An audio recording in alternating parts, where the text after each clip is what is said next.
Alright, so our project is called the Screwdriver Robot because it's a robot that is a screwdriver. Go ahead. The design brief, we set out to design a robot capable of using a screw bit, a screw in and out screws.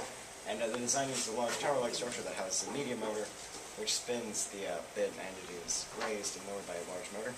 And the screwdriver assembly is mounted onto a tank bot base that allows it to move. Okay, so we were originally planning on making a robot that would simulate drilling with Legos, but Ms. Whalen suggested we try to use actual screws. So we decided to take this challenge and build a robot around it. So we chose this design because it allows the drill to move up and down to completely screw in the screws with that tower there. And the tank bot base provides a lot of stability because that's pretty heavy front end. And the traction helps it like move around without tipping over. And so there's some pictures of various pieces. That's the tower frame, that's the screwdriver bit, that's the tank bot base. Yeah, and the driver bit is removable, so we have it, if we had alternate bits we wanted to use, we could exchange them. And these are two, like, this was like an earlier version of what we have there. You can't really see the differences, but the tower was actually significantly different. We also used to have, like, wheels on the front there, but we realized that if we had something like this, we couldn't get around, like, get the robot to go around and line up with the screw with wheels on the front. So we had to just make it support itself. And so when we were testing it, actually, we didn't really have any problems while testing. All of our tests were successful, except for moving into position was sometimes tricky, but working really well. And so we actually had to make a lot of like redesigns of the tower, but the tank bot stayed pretty standard. We just added those counterweights on the back. But it functioned great during the testing. We just had a couple issues with like making it more maneuverable, and yeah, that was about it. So we have a very long summary here, but I'll summarize it.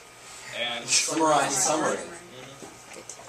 Yeah, so we originally wanted to have a magnetic drill bit, like screw bit, but we couldn't get one. So the screw kind of has to be placed beforehand, but ideally, we would have it carry the screw over to where it needs to be screwed in, and we also wanted to use the color sensor to like color the screw blue if it needed to be screwed in, or red if it needed to be removed, and have the robot detect that.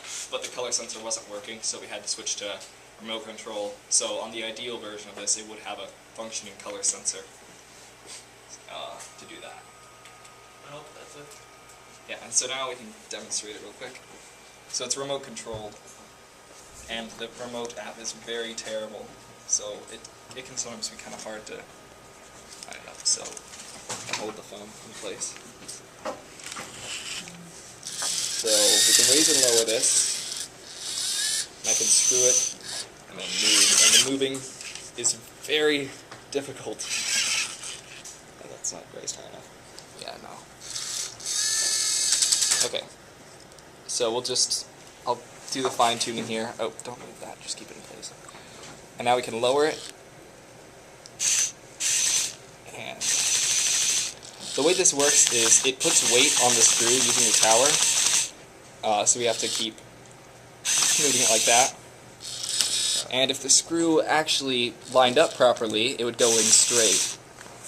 But we didn't get that this time. So we might need to just take it out and try again.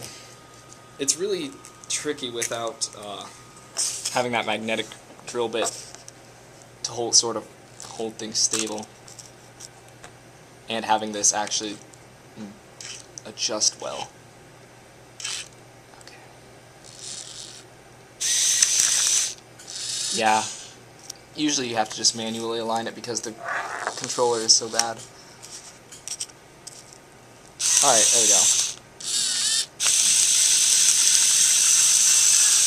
You can see the tower is designed where it can move like this if it needs. So if it needs to go higher because the screw is too tall, it can move back. And let me switch this to unscrewing real quick.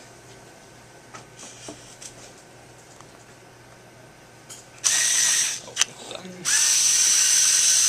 So the tower does the same thing. It lifts itself up when it's unscrewing the screw, and if it were magnetic, it would be able to actually pull it out if we raised the tower up like that. So that's our demonstration. And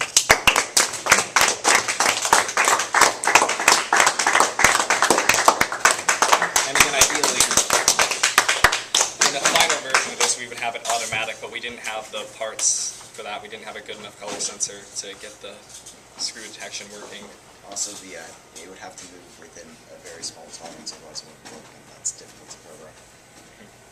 So tell us about your application of real life. Well, basically, it can be used for like difficult construction projects where you have to get through like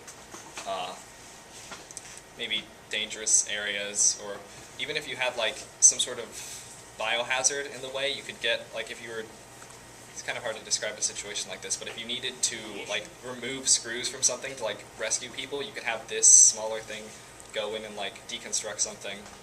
You could also put them into smaller areas like pipes and stuff where a person couldn't really go in. Which is where it's Talk about your last sentences and The remote construction technology that can be used for like colonization efforts on other planets, because you need to set up infrastructure or prepare stuff for people to come, because people need oxygen and houses, that sort of thing. any questions?